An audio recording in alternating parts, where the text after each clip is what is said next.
মালিককে ফোন দেন, বলেন যে বিএসটাই থেকে ম্যাজিস্ট্রেট স্যার আসছেন, কাগজপত্র কি আছে নিয়ে আসেন।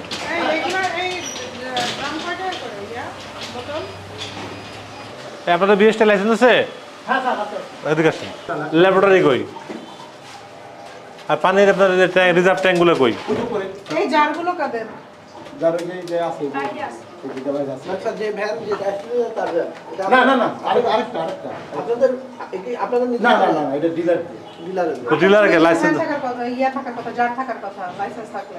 লাইসেন্স তো আছে আমাদের ধর নাই তো আমাদের আপনার তো আপনার ব্র্যান্ডে করবেন, আপনি অন্যের ব্র্যান্ডে করতে পারবেন না তো। আচ্ছা আপনার কেমিস্ট কই? কেমিস্ট স্যার একটু পরে আসবে স্যার, এই কেমিস্ট্রি সব আছে। এখানে কি ওই যে আরো মেশিন কি উপরে? এই যে এই যে দুটো নিচে কোনো মেশিন নেই? না, নিচে মেশিন নেই। কেমিস্ট কই? কেমিস্ট্রি লাগবে তো, সেইগুলো কি টেস্ট করলো, কি দিয়ে করলো টেস্ট? এমনি নাকি দিয়ে দিচ্ছে? কি ভাই সপ্তাহে কয়দিন আসে? 3-4 দিন আসে। আজকে না, কালকে আসছিল। কালকে মেশিন নষ্ট ছিল তো চলে গেছে কালকে। কেমিস্ট্রির হাজিরা খাতা আছে? হ্যাঁ হাজিরা খাতা আছে, সই করে না। বেতন দেন, স্যালারি শিট আছে? হ্যাঁ ও না, ওটা হাতে দেন খামে হাতে দিলি। কয়দিন আসে মাসে? সপ্তাহে 3-4 দিন আসে। মাসে 12 দিন। হ্যাঁ। এটা প্রতিদিন টেস্ট করে না, বুঝছেন? জি স্যার।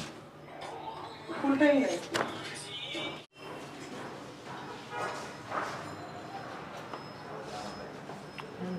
এগুলো ক্লিন করেন, এগুলো রেকর্ড রাখতে হবে, এগুলো আছে এগুলা? জার জার ওয়াশ করেন কোথায়? যে নিচে ওই হাত দিয়ে যেটা, যাকে হাত দিয়ে ওয়াশ করার কথা আসলে না স্যার, ইয়েটা করবে, কেমিক্যাল দিয়ে করতে হবে, হাত দিয়ে ডিটারজেন্ট দিয়ে করতেছেন। হাতে নষ্ট হয়ে যায় স্যার। হাতে তো লাগানোর কথা না, হাতে তো লাগানোর কথা না। আপনার তো ওয়াশের জন্য একটা ইয়া থাকবে না? হ্যাঁ। অনেক ঘা হয়ে গেছে। তো ফিজি ব্র্যান্ড লাইসেন্স দিলে আপনারা দিচ্ছেন অন্য জারে, তাহলে মার্কেটে যখন এই স্যাম্পলটা যাবে, মানুষ কি বুঝবে এটা কার পানি? আপনার পানি বুঝবে না অন্য ব্র্যান্ড দিলে অন্য ব্র্যান্ড বুঝবে? কোনটা না, বুঝবে? আমাদের বাড়িতে ওইখানে স্টিকার আছে, স্টিকার লাগাই নেই না ফিজি। ফিজি স্টিকার আছে, ফিজিও দিলেন আর একটা ব্র্যান্ড ভাই, দিলেন, তখন ওইটাতে কি কোনো স্টিকার পাইছেন যেটা ডেলিভারির জন্য নিয়ে যাচ্ছিল? তো নেই নাই, ও কষ্ট করে নেই না, আমাদের আছে তো ভিজাই দেখেন। না থাকলে এখানে ওই দেখেন এখান থেকে কি হবে? এটা কি আপনার বাক্সের মধ্যে উঠায় রাখলে হবে? না না, ওখানে নিচে আছে, লাগাই নাই মনে হয়। আমরা ওই কি লাগাবে সে কি আমরা লাগাবে? কথা বলবো যে নাকি পানি বিক্রি করছেন আপনি, আপনার ব্র্যান্ড নাম আপনি ইউজ করবেন? কথা হচ্ছে এই জন্য যে এরা গরিব মানুষ। আপনি মার্কেটে যা দেখেন একটা লোক এদেরকে 30 টাকা 25 টাকা উপরে দিতেই চাচ্ছেন, দরকার হলে বন্ধ করে দেয়।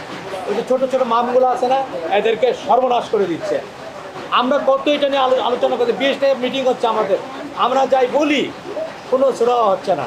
আপনি আপনার ব্র্যান্ডে দেন, এটা অন্য জার দিয়ে না। ঠিক আছে, ওটা আমি দেবো না। কিন্তু আপনি তো এটা মেইনটেইন করছেন, আপনি একটু দেখেন বোতলগুলোর কি অবস্থা। না, আমার মেনটেন করা ছিল এক সময়, আমি মিথ্যা কথা বলছি। আমার যারও আছে, আমার আপনার জার যারও আছে। কোথায় ব্যবহার করছেন? আমি তো এসে অ্যাকশনে আপনার কোনো জার পাই নাই। আপনার জার যা আছে সব আপনি পলিথিনে মুড়ায় রেখে দিচ্ছেন। না না, আমি দিয়ে দিই জার। পিসি জারগুলো 900 টাকা স্যার। একটা জার ভেঙে গেলে সারা মাস একটা ওদের চলে যায়। 900 টাকা দিয়ে কিনি। আমি 4 লক্ষ জার এনে দিয়েছি, 4 লক্ষ টাকার জার এনে দিয়েছি। জিজ্ঞেস করেন আমি মিথ্যা কথা বলি কিনা। আল্লাহ আমাকে সমর্থন দিয়েছে। 900 টাকা ওটা তো ইউজ করতে হবে, আমি তো র্যাপিং করে রাখলাম। স্যার, একটা কথা বলি, 2টা জার ভেঙে এলে ওরা সারা মাসের যে লাভটা সব তার মানে কি জার দিবেন না? আমি জার দিই, তাহলে দিয়ে কথা দিয়ে হচ্ছে না। শেষ করতে পারি না। তারপরে আমরা বাকি স্যার ছিল, আমি বাকি স্যারের কাছে নিয়ে গেছি। ইন্ডিয়ায় দিচ্ছে, থাইল্যান্ডে দিচ্ছে, আপনারা কেন দেন না এই জারটা? বলে যে ওইখান থেকে সার্টিফিকেট নিয়ে আসেন। আমি কি আনতে পারবো ম্যাডাম, বলেন তো? এখন আপনাদের ওই ধরনের স্পেস থাকলে আমাদের অফিসে আসেন, স্টেক হোল্ডার মিটিং এ নেক্সট পানি রেখে রাখবেন। ওনাদের যদি কোনো বক্তব্য থাকে ওখানে গিয়ে দেবে। কিন্তু এই বোতলগুলোতে তো আপনি এইভাবে দিতে ঠিক আছে আমি ম্যাডাম বলে দিচ্ছি, না, আপনি তো আগামীবার আমাদের- আপনারা আইসা যদি দেখেন আমাকে যা ইচ্ছে শাস্তি দিবেন। শর্ত ভঙ্গ করছেন। না, আমি ভুল স্বীকার করছি না। আমি অবশ্যই চেষ্টা করবো। এর বাইরে যাবেন। আপনি যে যাবেন না তার গ্যারান্টি কি? গ্যারান্টি আমি 30,000 টাকা করা যায়। আমি নিজে তাইলে ওনার একটা মুচলেখা নিয়ে নেন।